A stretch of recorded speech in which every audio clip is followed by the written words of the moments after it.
Bem-vindos ao The Network. Este é o tema desta edição.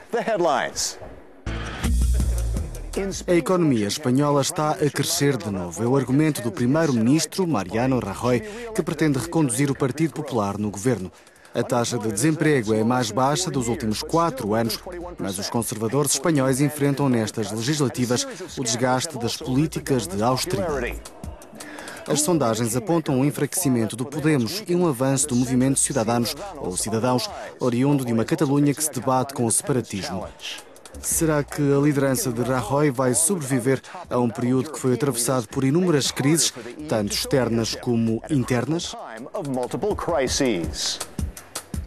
Os nossos convidados aqui no Parlamento Europeu, em Bruxelas, são Lucia Abellan, a correspondente do jornal El País, em Bruxelas; Karel Nanu, diretor do Centro de Estudos Políticos Europeus; e Enrique Cerveto, o correspondente em Bruxelas do jornal ABC.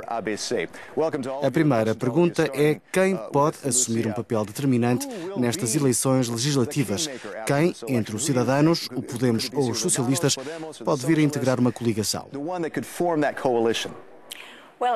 Há muitas incertezas nestas eleições, até porque 41% dos eleitores ainda não decidiram em quem vão votar. No entanto, diria que o Cidadanos pode vir a ser decisivo, uma vez que tanto pode formar uma coligação com o PP como com os socialistas. Concorda com esta perspectiva? Sim, mas é difícil confiar nas sondagens. Aliás, como ficou demonstrado nas últimas eleições no Reino Unido, os resultados podem surpreender toda a gente. O Partido Popular pode alcançar uma maioria? Creio que não. Acho que o Ciudadanos vai ser o elemento-chave para criar uma eventual coligação.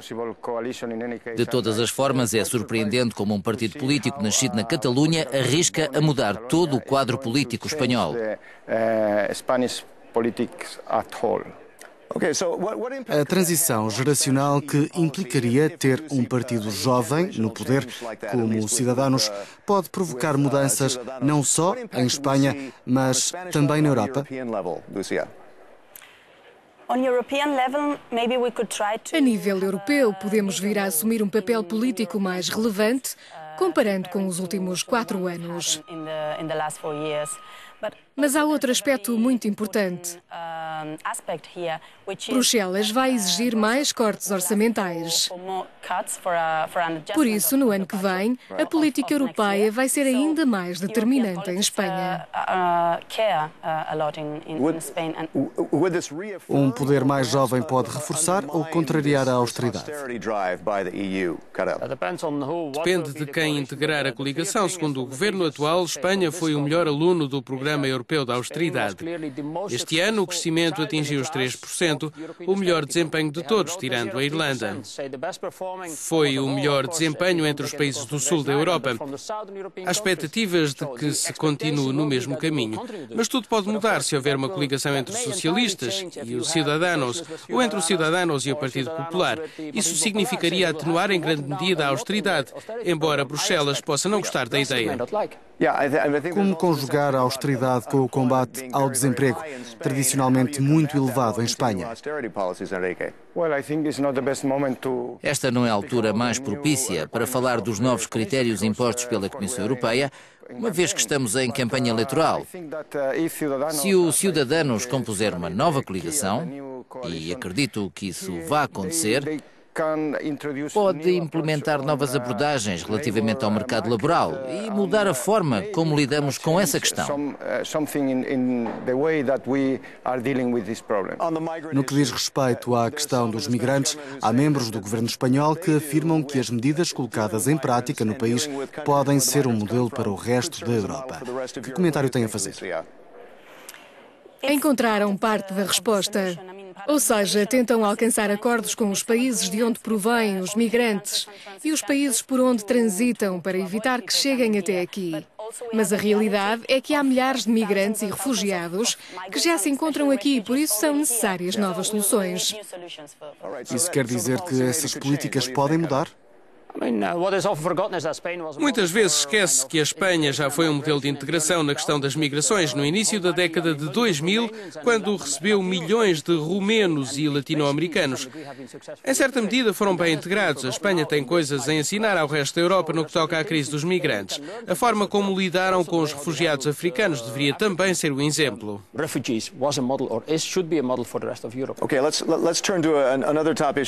Vamos falar agora de outro tema, o combate ao terrorismo.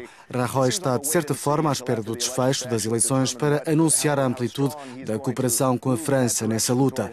O que é que podemos esperar deste escrutínio? Até onde pode ir o novo governo? Espanha está muito bem preparada para enfrentar o problema do terrorismo, que tem atingido este país ao longo dos anos. As forças de segurança foram treinadas. A solução para fazer face ao terrorismo islamista é a partilha de informações com outros países. Os eleitores estão preparados para a eventualidade de o país aderir a uma coligação militar para a hipótese de morrerem soldados no terreno? É um tema oportuno na campanha eleitoral. Toda a gente se lembra do que aconteceu com a guerra no Iraque, de como os partidos de esquerda estavam contra a entrada de Espanha na coligação criada pelos Estados Unidos. Creio que Mariano Rajoy vai fazer tudo para não evocar esses tempos.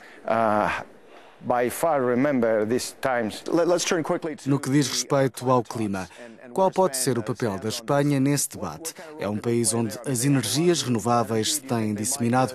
Até que ponto pode contribuir para a redução das emissões de CO2? Não tem sido feita muita coisa nos últimos anos. Foi um processo que começou e que permite agora dizer nos debates políticos que o país tem energias renováveis. Mas nada mais. Esperemos que seja o caminho a seguir, até porque a Comissão está a pressionar nesse sentido. Por que é que as coisas não têm avançado? Porque a uma dada altura acharam que as renováveis não eram lucrativas o suficiente e quiseram mudar de modelo. Isso pode mudar se houver uma coligação com os cidadãos? A mudança já aconteceu. Houve uma espécie de bolha especulativa em torno das energias renováveis em Espanha. Agora, os grandes grupos energéticos estão como que desorientados. O próximo governo tem de encontrar uma nova forma de abordar este problema.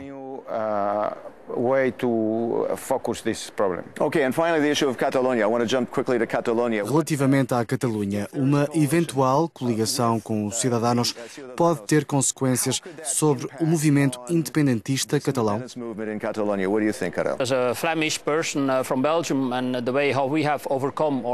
Eu venho da Flandres, na Bélgica, onde também tivemos problemas com o nacionalismo.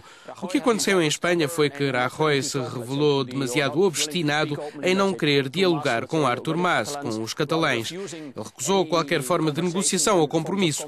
Com os cidadãos no governo, as coisas podem mudar completamente. Isso poderia acalmar a situação e ajudar a encontrar uma resposta? Talvez, mas mesmo a criação de uma verdadeira estrutura federal não traria grandes diferenças àquilo que já existe hoje em dia em Espanha. É preciso ir no sentido de mostrar abertura ao diálogo com os catalães. Não tenho a certeza de que uma suposta coligação com os cidadãos seja uma grande ajuda a esse diálogo, porque o partido também assumiu uma posição bastante firme contra a independência catalã. A solução do impasse catalão pode desmotivar outros movimentos, como o Brexit, a eventual saída dos britânicos da União Europeia? O Ciudadanos é um partido político que nasceu na Catalunha e que vai mudar o panorama político espanhol. E isso é algo de muito simbólico. Segundo as sondagens, o partido mais votado na Catalunha será o Podemos, que, por sua vez, é um partido oriundo de Madrid. Ou seja, há ligações profundas que se mantêm entre ambas as partes. Temos de encontrar um caminho através do diálogo.